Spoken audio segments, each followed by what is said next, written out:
example, before you actually design the internal subsystems of a given software, before you go on to the detailing, you want to grasp the overall design of the software. So this is a very important aspect of software design, the architecture. We can talk about subsystems, interconnections among subsystems, and collaborations among subsystems. You must have seen architectural diagrams. Architecture is a very common technique to understand a complex system and then to approach system building from architectural point of view, that is top down. Architecture as a concept is applied in many disciplines. For example, you see building architecture. Before the building is actually built, you have an architecture, and after the building is actually built, then the architecture gets refined over time, and then you get all the diagrams of the actual construction. So why do we need architecture? We are summarizing this on this slide. Firstly, in order to understand a given system. Systems are very complex. They may have thousands of components, classes, very big systems. So it's very difficult to grasp such a system from bottom up point of view, right from say low level functions or data structures. If you take for example an operating system source code, how will you go about understanding such a source code? Will you start reading directly a specific module and then build your understanding about how the entire system is organized, or will it be easier to understand the system if you had an architectural document with you? How many modules are there in the system, how are they connected, what is the overall perspective on your chosen software? So an architectural document or an architecture of the system makes it possible to understand a complex system. You can organize your development. So understanding is very important. If after the software is built, if changes are to be required, and before the software is actually built, you want to organize the development itself according to architectural partitioning. For example, in architecture you have identified a few servers, client side components, middleware. Then you can partition your development accordingly. You can organize your programmers according to architectural partitioning. It becomes easier to handle the system if architecture is available or if architectural approach is taken at the beginning. And then it also promotes reuse by componentization. In an architecture, if you identify a few components which are already built, then you benefit from their reuse. When you are architecting a system, you have to also take into account similar products which have been done earlier in your organization or which are available through third parties, or they could be say class libraries or packages and so on. So when you draw your architectural diagrams, when you do your architectural analysis, at that time you can benefit from what is existing. You have to also do an analysis of reuse. What can be reused?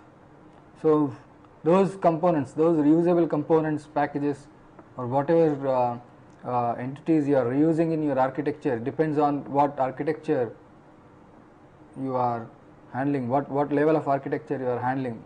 Highest level of architecture, there could be highest level of architectural components which are reusable.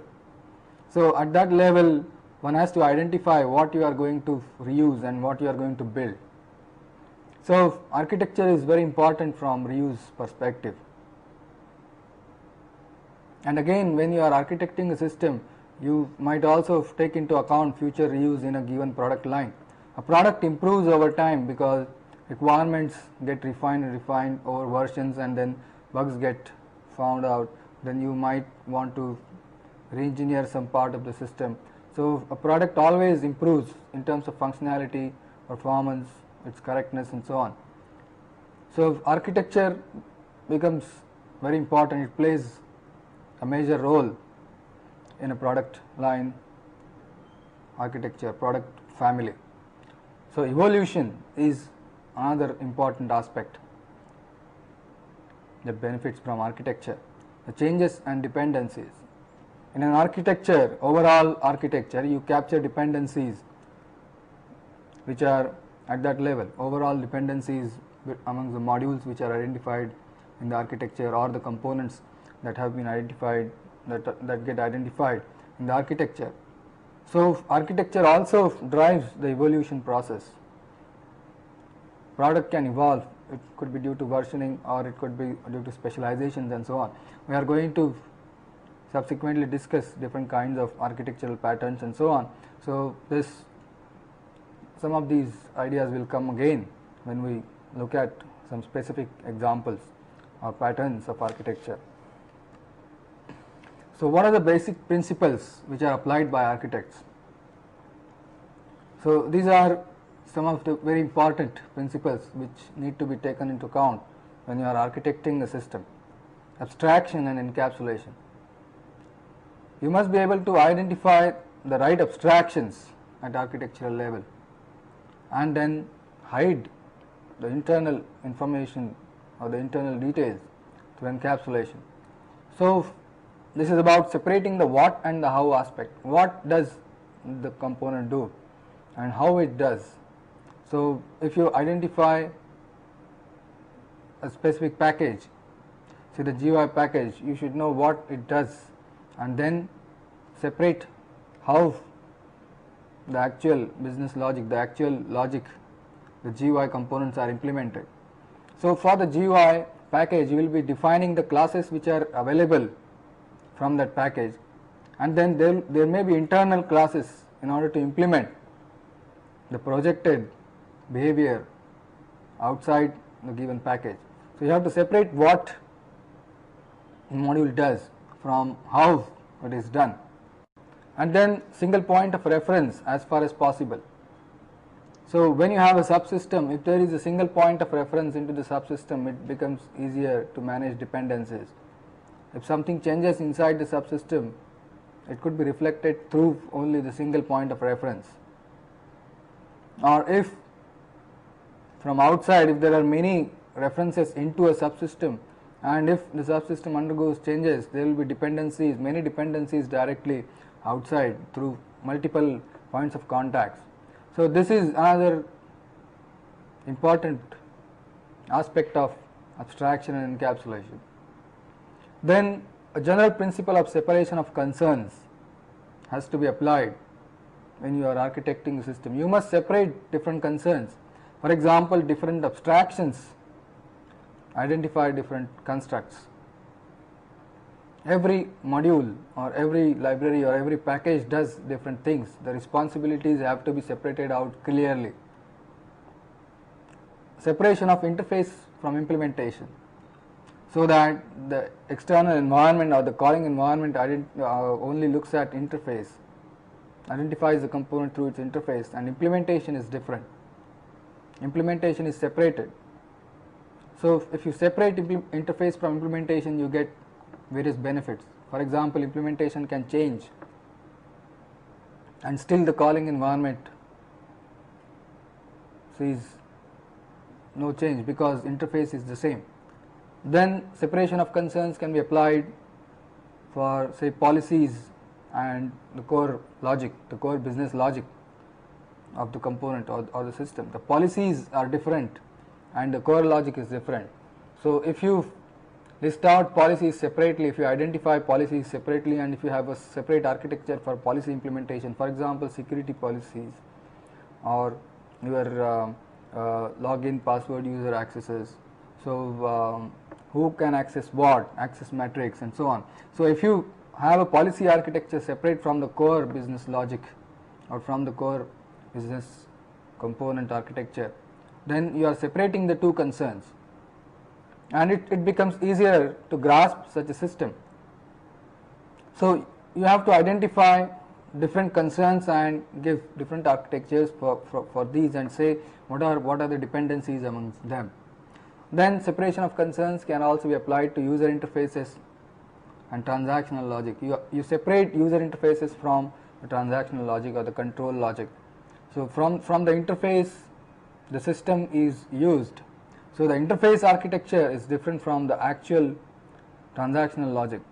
So from the interface itself you may not directly operate on the low level Vita entities, but you may delegate calls onto the transactional logic and the transactions then implement the operations, the functions which implement these business logic. They take care of the requirements of transactions. They identify the data and then operate on the data, they take care of concurrency and so on. So user interfaces are separate from the transactional logic. Similarly, transactions and data are again separate. They can be separately looked at. The data modeling aspect, entity relationships can be seen separately, and transactional dependencies, or that is the process level architecture, can be given separately. So if you separate the concerns, it becomes easier to grasp such a system, and then according to the separation you can also manage your development. So this is a very important principle, and an experienced architect finds out what are the different concerns from different points of views. For example, abstractions, interfaces, implementation, policies, core logic or transactional logic, user interfaces, data modeling and so on. So these are various concerns. Then another important principle that is to be applied by architects is modularity, structuring and organization. So this is very related to abstractions. When you find out your abstractions, you are modularizing, and then you structure them. You structure these abstractions, you structure your modules. So module is typically very close to an implementation level concept. So module is, you can view a module as for example a file implementing a few functions, and then you have structure amongst the modules, and that's your organization of the modular system. So you can look at modularity / structuring / organization. These are different aspects of structuring. Independent modules which are structured, and that gives you an organization of the modules. So the decomposition has to be modular. So again you are applying separation of concerns, but now we are talking about slightly more physical, about the physical architecture of physical systems in terms of modules. Modules are coupled together. So how far should they be coupled? Should two modules depend on each other too much? And within a module, for example, if you are looking at a class as a module, in the class there are private members and there are public member functions. Public member functions access your implementation, that is your private data. Now it may be possible that you can partition your public member functions into two partitions such that they access totally two different sets of private data structures. In this case the module is not cohesive, it is doing two different things. So you have not really separated the concerns. So a module which is a physical manifestation, which gives you an abstraction, is not really a single abstraction. It may be a composition of two independent abstractions, but may have been put together for the sake of convenience. But now such modules might inject a few problems into the system's architecture, because when one role wants to access only one specific activity or specific interface on that module, it also gets access to something else which is not required by that role, and then you are breaking the encapsulation of the system because you are exposing more than what is required for a given role. So it is very important to design your modules, keep them cohesive, and the roles which access these modules play a major part in this module design. So, for example, in object oriented design you could use multiple inheritance, and then if you have multiple inheritance of interfaces, if you have 2-3 interfaces and one implementation of this class, that implementation shares common state or common data structures in order to implement all the 3 interfaces, and again the module is still cohesive. And then the coupling amongst different modules, that is interdependencies amongst the modules, must be as low as possible. If the modules depend too much on each other, then changing one independently without affecting the other module, without having to change the other module, becomes difficult or impossible if there is too much coupling amongst different modules. So, coupling and cohesion are very important aspects in modularity. So, several approaches have been proposed to architecting systems, and various books have been written on this. One has been mentioned on this slide, and you could go through the list of various references which I have used during this presentation, and the list has been given at the end of this this lecture. So, we will briefly look at some of these approaches to architecture. So, Zachman's framework is a very important approach to architecture. How to go about architecting a system, what needs to be architected, how many viewpoints are there for a given system, is there only one architecture or there are many architectures or many viewpoints. For example, when you model your software, you have to do static modeling, dynamic modeling, you draw class diagrams, object diagrams, interaction diagrams, activity diagrams, flow charts, DFDs, entity relationships, state diagrams, deployment diagrams. So, all these models give you different views of the same software. So, how many such views do you have for an architecture? Is there one unique view for a software, or are there many views, or what are the different aspects which you have to consider when you are architecting a system? So, many approaches have been proposed, and this area is still evolving, and there is a lot of academic discussion on what is to be architected, how it is to be architected, what are the basic primitives, what are the basic connectors, what are the architectural description languages, how to model or how to represent your architectural models pictorially. There is a lot of research going on in academic community on architecture. We are going to look at some of the existing approaches to architecture. So, one important approach is Zachman's framework. It gives us 30 architectural viewpoints. So, from 30 different viewpoints you could get 30 different architectures for the given system. Soon we will look at what are those. Then there is standard, ISO standard called Open Distributed Processing. This gives you an approach to architecting distributed systems. It gives you mainly 5 viewpoint reference model. And then there is domain analysis approach, when you mainly look at the domain.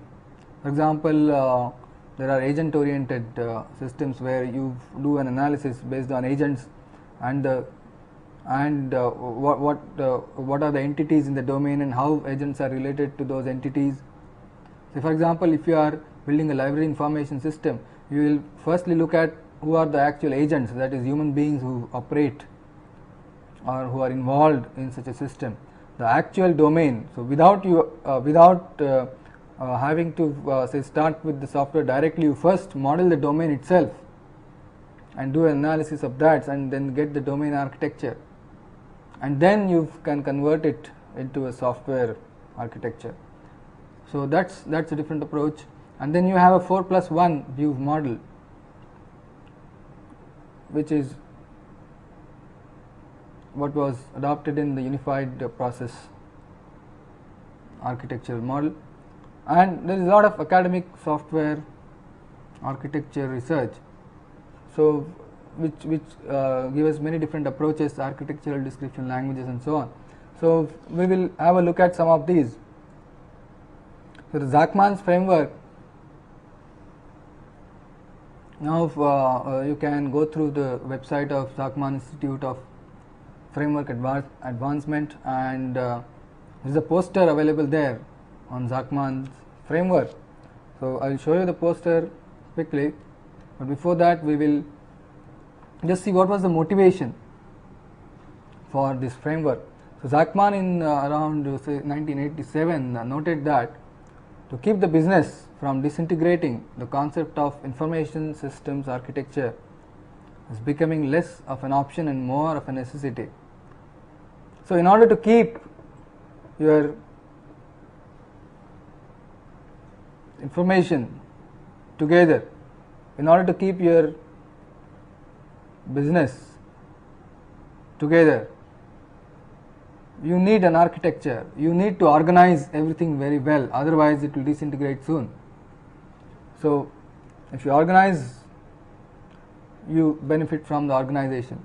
So architecture was seen as a necessity, and this was a very important quote by Zachman, and he developed this Zachman framework by observing how architectures in engineering, construction and manufacturing managed changes. So he mainly defined 30 viewpoints based on roles and product abstractions.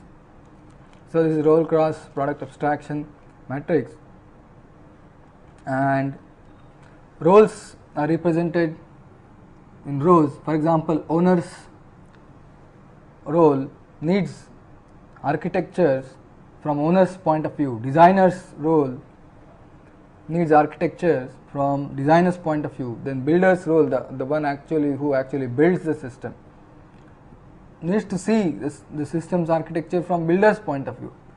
The builder is not interested in the software architecture which is from the owner's point of view. And then product abstractions are in columns. So mainly say what the product is made up of, the data, how it works, the process, and where are the components located, the geometry and the placements. And then there are 3 additional columns: who, that is the people involved; when, that is the time, about the time; and why, which is motivation. And 2 additional rows which are planners and subcontractors roles. So if you take a role and a product abstraction, you get a specific architecture, and that architecture is useful for that role and for the given product abstraction or for the given aspect of the product. Say if you are interested in builder's what, then you are looking at the actual entity relationships of data. So what, when you talk about what, you are talking about data. The builder is looking at the data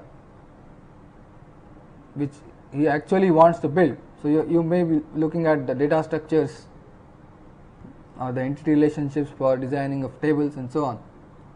How aspect captures the processes or the control part, where aspect captures the locations.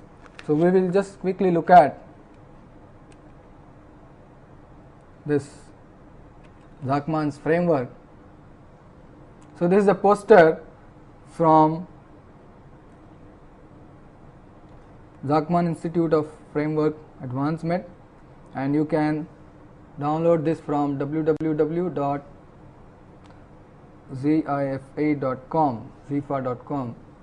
So you can see those different viewpoints, 30 different viewpoints in this poster.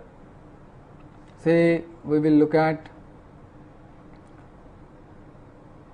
builders what aspect.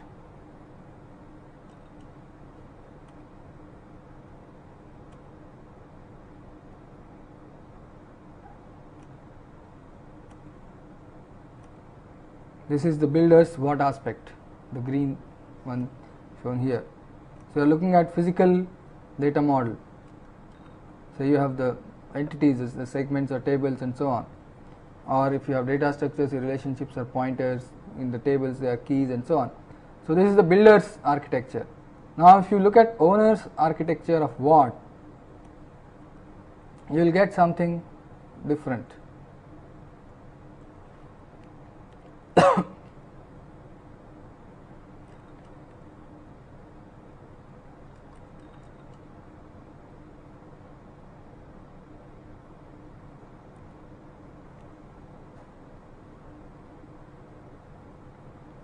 Say for example, you look at, let's look at planners and where, something interesting. So somebody is planning the software. So owner is the one who owns the business and the planner is the one who plans about it. So the where aspect, you are looking at different business locations, and if you go deeper, the where aspect is going to give you more detailed or more focused places, such as the actual machines, or it could be even the actual components, or even the addresses and so on. So what we can see in this Zachman's framework is that we have all these 30 different viewpoints. We are not going to go into the details of all these viewpoints. You can get more information by reading the related websites and books, but this was an important contribution to architecting software systems. So this gives you a very detailed and organized view about how to go about architecting systems.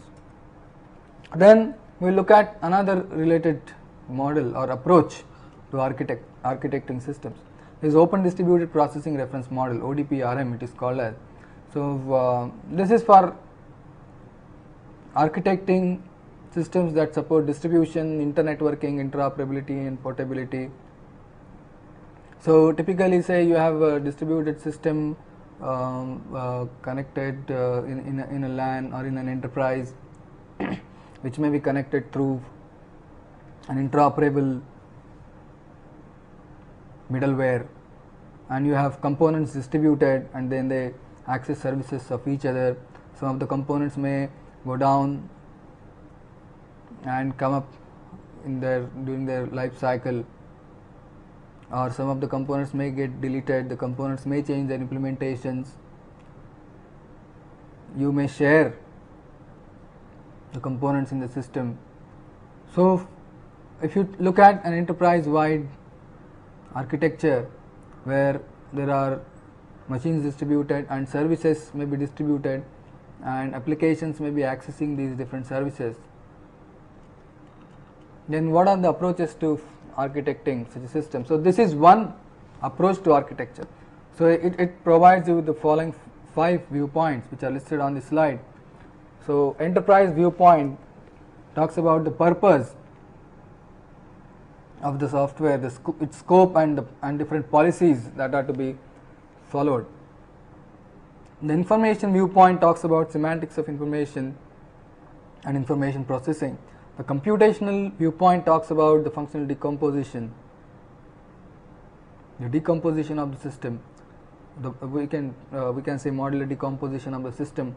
The engineering viewpoint talks about the infrastructure to support the distribution, and the technology viewpoint talks about the mappings between objects and specific standards and technologies and so on. So we will look at these viewpoints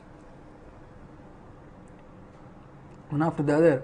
For example, a distributed system architecture may give its enterprise viewpoint, which is directly understandable by managers and end users. So you are looking at the purpose of your business or your software which you are architecting, its scope and policies. So it includes different permissions, prohibitions and obligations. For example, you may have these active objects or human beings which are important in this business or for this given software: managers, tailors and customers. The passive objects are accounts, Bank managers must advise customers when interest rate changes.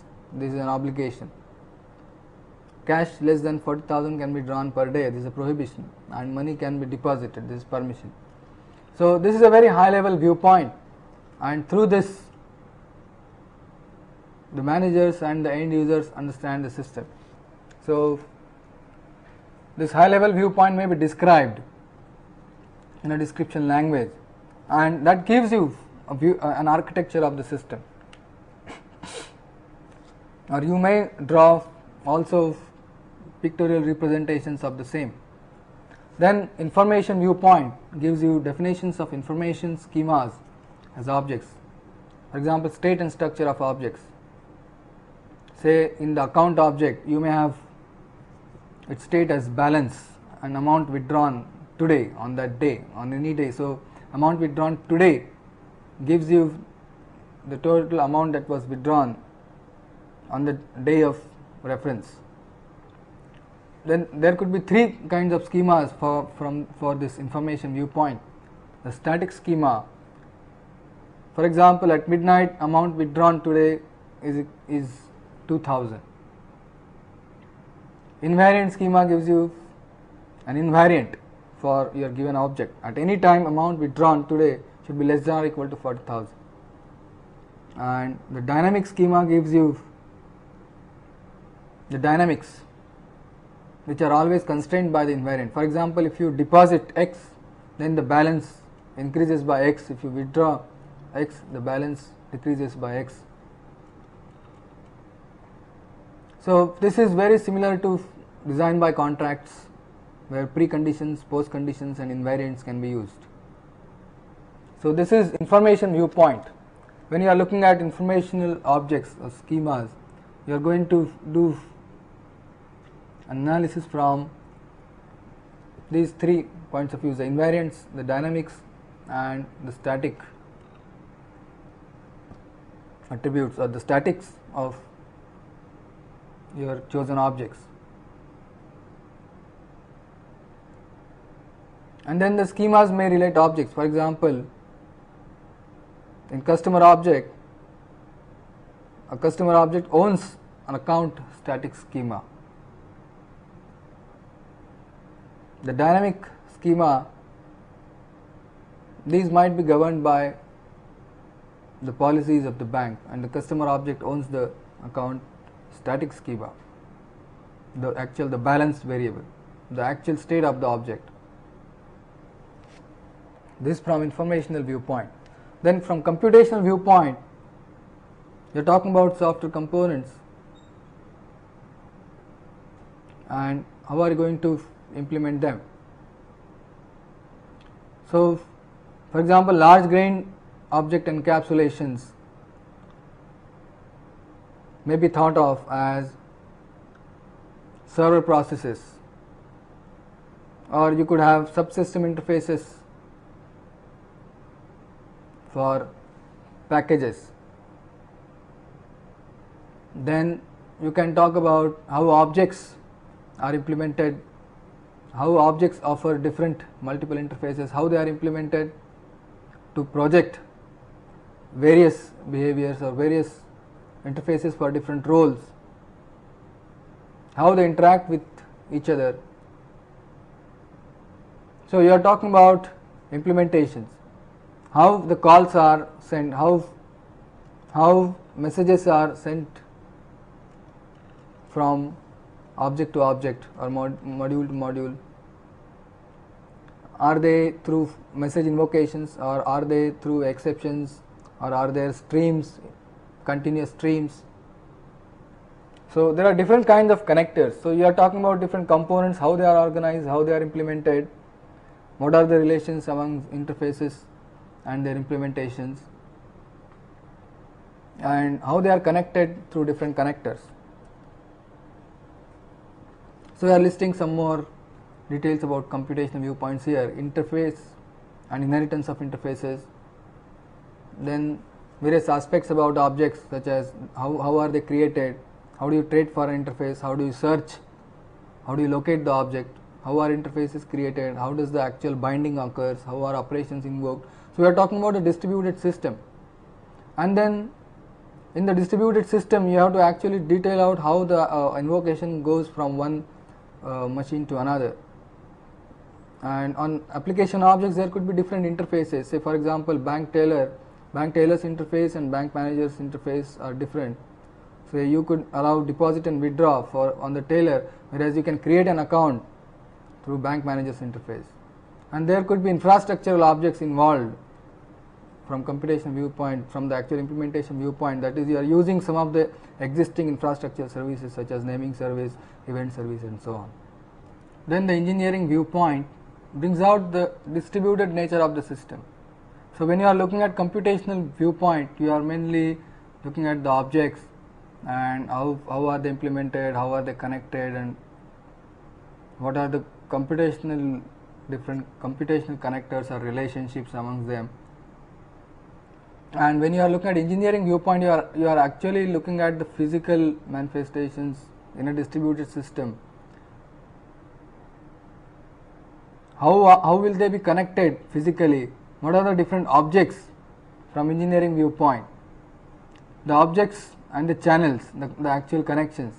For example, your objects may be basic engineering objects which are corresponding to the computational objects which are identified in the computational viewpoint, or infrastructural objects such as say protocol objects, your stubs, the proxies and skeletons, and the protocol objects, proxies and skeletons, or binders, or communication interface between the protocol objects, the low level objects which are required to make it possible for a message to go from one system to another. So this is the engineering viewpoint. The objects in engineering viewpoint come out when you are talking about the engineering viewpoint architecture of the system, and not in the computational viewpoint. The computational viewpoint mainly talks about the functional requirements, what are the entities, what are the objects in the domain, and the related processes and the relationships amongst those objects from computational viewpoint. But from engineering viewpoint, you are actually making the system distributed, and you are talking about how this distributed system is going to function together. What are the actual objects, how are they located, where are they located.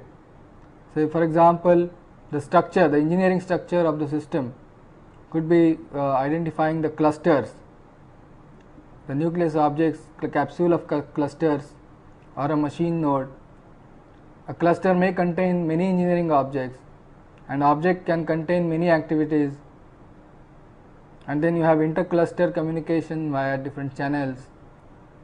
So you are talking about the physical aspects or the engineering aspects of the system. You may have a server process in which many objects are held, but this doesn't come out in the computational viewpoint. There you are mainly talking about core computational objects and relations amongst them, whereas in engineering viewpoint you are talking about the engineering of the system, when you are actually going to build a system. So some more objects come out in this viewpoint. So you have you carry on or carry over the objects from the computational viewpoint, and also add the engineering objects such as say proxies and skeletons, which you don't have to detail when you are talking of the computational viewpoint. If you get the entire architecture in one shot, then it will be too complex to comprehend. So if you separate these viewpoints, you are looking at different kinds of architectures for different roles. So this is another approach to architecting, and this is specifically for distributed systems. And in this approach you have to also look into various transparencies guaranteed by your system. For example, do you guarantee access transparency? Access transparency hides difference in data representation and invocation mechanism. For example, you may use your server through function calls, but your server may be object oriented, which requires member function calls. Or you may have an implementation which is in COBOL, but you have your client which is in an object oriented programming languages, which understands classes and objects and invocations and objects. So this access transparency hides the actual data representation from the invocation mechanism. The invocation mechanism is different from the actual data representation. Then you may have failure transparency. If a component fails,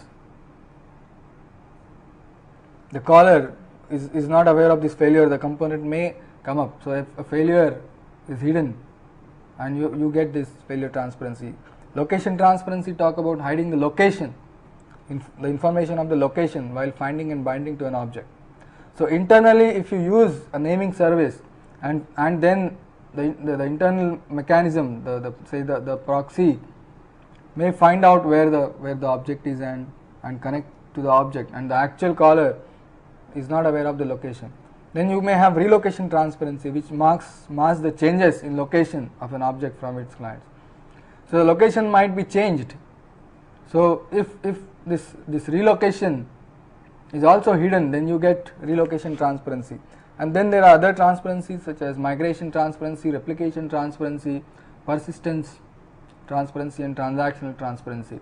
So these have to be looked at when you are architecting the system. What transparencies are you guaranteeing, and how are they reflected through your architecture? What are the different components that are responsible to provide these transparencies? So this ODP approach details all the mechanisms or all the ingredients that go into a distributed systems architecture, which you have to use when you architect a distributed software system.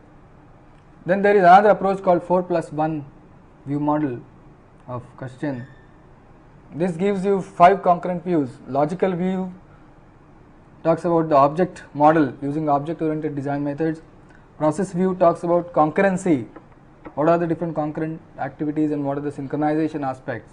Physical view talks about mapping of components to hardware, and then the distribution aspects. And development view talks about organizing the actual software modules. This is very important for your deployment. Say you are organizing it in libraries or different packages. Say you have in Java you have packages, in C++ you have libraries. How are you organizing them in subsystems? And there is also this 4+1, that is 5th view, called use case view, which is very high level users view.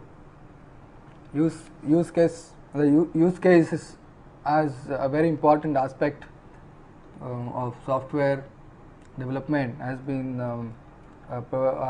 mainly proposed and discussed by Ivar Jacobson, and this is also available in the unified process.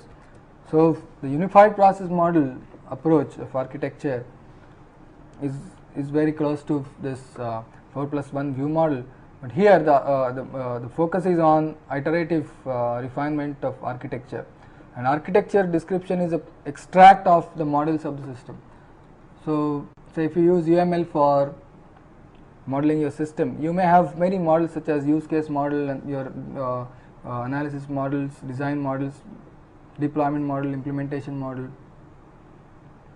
So when you are modeling your system, you extract important aspects from these models and you have an architecture. So that is one viewpoint on architecture. So this contains only architecturally significant use cases. When you are talking about architecture of the system, you are only extracting architecturally significant central use cases, whereas final use case model may contain all the use cases. Similarly, architecturally important design aspects from design model you can extract, and final version of the architecture is extract at the end of elaboration phase of your software life cycle. So this is the unified process approach to architecture, and architecture gets developed iteratively during the elaboration phase. So the focus for the architectural team is on significant structural elements. You are talking about subsystems, important classes, components and nodes. So here as you refine your architecture, you might refine your use cases and accordingly might refine your architecture. So this is another important aspect of architecting systems, or this is one approach to architecture. Now we are going to look at some of the commonly occurring architectural patterns, so which you see in different architectural in all of these architectural approaches. So we are talking about structuring your components in the architecture. For example, you are looking you may have layered architecture. You may have peers, client servers, pipelines, filters, blackboards, facades, brokers, model view controllers, microkernel, reflection, and so on. So these are some of the important architectural patterns. So just as we have design patterns for designs at class level, how classes are put together through inheritance, aggregation, using, and so on, different relationships. Similarly, here this is mainly about high level organization of your module subsystems, the structure amongst high level packages or high level entities. So these are some of the commonly found patterns in architectural documents or in architectural examples. So for example, you have seen these layered systems often. So you can build a layered architecture of a given system. Say you can see here an example of an operating system architecture. In the top level you have applications which access system calls. In the second layer, in the third layer you have the kernel upper half. In the fourth layer you have the kernel lower half, and the base layer you have the hardware. So this is a layered architecture, and the top layer has a higher abstraction than the lower layer. The top layer accesses the lower layer, and the lower, and in any given layer, given say you talk about system calls, it accesses or it uses kernel upper half, and it gives an interface to applications. So this is the way to structure layered architecture. So you can decompose your system in terms of layers. Another way to decompose your system is in terms of peers. For example, you have a LAN on which there are many machines, and from any machine you can access any other machine. You can deposit files from, say, machine 1 to machine 4, or machine 4 to 1, or 2 to 3, 3 to 2, 3 to 4, and so on. So you have peers which are sharing data amongst themselves. So this is a peer architecture. This is not a layered architecture because you don't have layers sitting on top of each other. You may have client server architecture, where the client component accesses services projected by the server, services offered by the server. So you have a diskless machine which uses a remote file server, or a student's machine which uses a central file server. So you talk about client servers. Web services, for example, web services are your web servers. So the same idea is applicable to different contexts. You may have a client server model on a LAN, or even on internet, or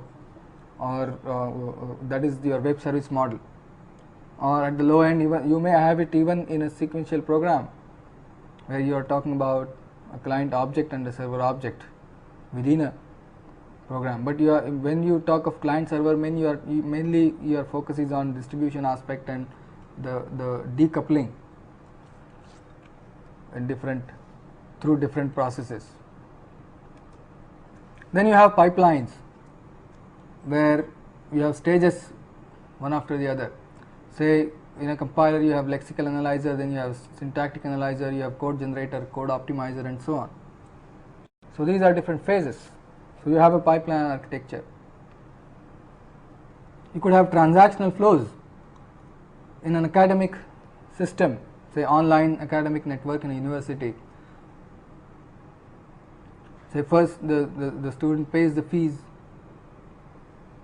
or you take a note of this fact that student has paid the fees through the bank, and then one can obtain the identity card After that you have two transactions, one can subscribe to the mess or go on to course registration simultaneously. So you have these transactional flows and dependencies. Then you may have filters in your system. So you have an email receiver, then there is a virus filter which filters viruses from the attachments, and then you have a spam filter which filters unwanted emails or spams, and then you have a local dispatcher which dispatches the emails received at the local dispatcher end to local machines and users. So you have filters in your pipeline. So some of the components in your pipeline are filters, not transformers. Then this is an example of a blackboard architecture.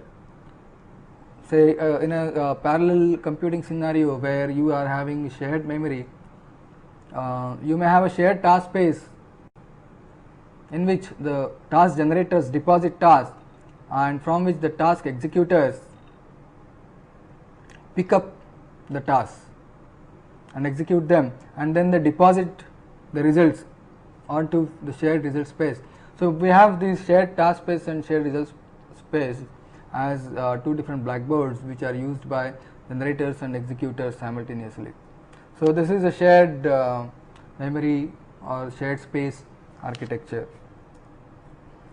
Then this is another architectural pattern called facade. So you have a subsystem in which there are many classes. This could be a package, and the package is the interface of the package is given through one class called front end, and the internal classes are hidden. So this design pattern is also important from class level architectural point of view. So facade is an important architectural pattern or the way to organize your component architecture. Then broker is another pattern which is seen in distributed decoupled component systems. The broker is responsible for coordinating communication amongst different components. It can forward requests from one component to another, or it can get back the results and send and the results are dispatched back to the calling component. Along with the results there could be exceptions or only exceptions and errors which also need to be passed back to the callers. So this broker architecture allows dynamic addition, deletion and relocation of objects. How that we will see from this slide. So for example, you have this broker sitting in the middle, and you have a client and the server component. The client accesses the broker through proxy, and the broker sends the calls to the server through the skeleton. So if you change the server, the client still is not aware of this because it goes through the broker. There is no direct connection to the server. So the results from the server go back to the client through the broker. So this broker architecture you can see in distributed systems such as Corba. Then you have MVC architecture, which is model view controller. You have a model which you can see on the left bottom corner. So these are your different entities or your data, and you have a view of this, and you have a controller which makes changes to the model. So the changes to the model must be reflected through different views. Now you can apply different collaboration patterns for amongst this view, between this view and the model. For example, the view might periodically check if the model has changed, or on every change the view may be notified. So there could be push-pull models applied for interactions or for consistency among model and the view. So this is MVC architecture. Then you have microkernel, where you develop higher functions on top of, you first develop very low level routines. Say for example, you have microkernel operating systems where you have core assembly routines on top of which you can first develop core functionalities, and then you can have additional functions. The calling application might use core functions and additional functions both, but you have a small kernel on top of which you can develop higher level or more detailed facilities, or you can extend your functionalities through additional functions. So this is microkernel type architecture. And then another important approach to architecture is frameworks. So frameworks are almost partially completed applications. So, framework architectures is a very important concept in large scale software development or large scale software reuse. So, a framework is instantiated as a product. So, for a product family, the framework is very important. Say you may have, if you are specializing in library information systems or academic systems or banking system, you may already have some concrete classes, partially implemented classes for that domain. For a given application, for a given customer, you may specialize this framework into a specific product. So, you have frozen spots and hot spots which are projected in this diagram. So, on the top level you can see concrete classes in this framework, and then hotspots are abstract classes or abstractions. So, concrete classes in the framework make calls to hotspots, and the hotspots are not implemented in the framework, they are to be specialized. So, the specializations can be seen at the bottom. So, the specializations plug implementations to hotspots, and the concrete classes uses the hotspots. So, the framework implements concrete classes, and the hotspots are to be implemented when you actually specialize this framework to get a product. So, the specializations implement hotspots, and concrete classes use these hotspots or abstractions, abstract classes. So, say for example, if you take a graphical editor in which you may have shape as an abstract class, and the actual shapes may be specialized, and the framework, the editing facilities such as copying of shapes or moving up shapes, rotating of these shapes can be implemented already in concrete classes. So, a specific framework for say drawing UML diagrams or drawing DFDs or drawing flowcharts can be specialized in this product family through these specializations, whereas the application is already partially implemented through concrete classes and hotspots. So, this is an important architectural concept, frameworks, which gives you large scale reuse or large scale benefits from reuse in product line architectures. Now, in the last slide we have this list of references, and there are many more related research papers and books, and you go through some of these and get more detailed perspectives on architecture, and you could put in practice. So, architecture is very important from overall point of view, so that the system becomes understandable, and then you can base your development on your architectural decomposition.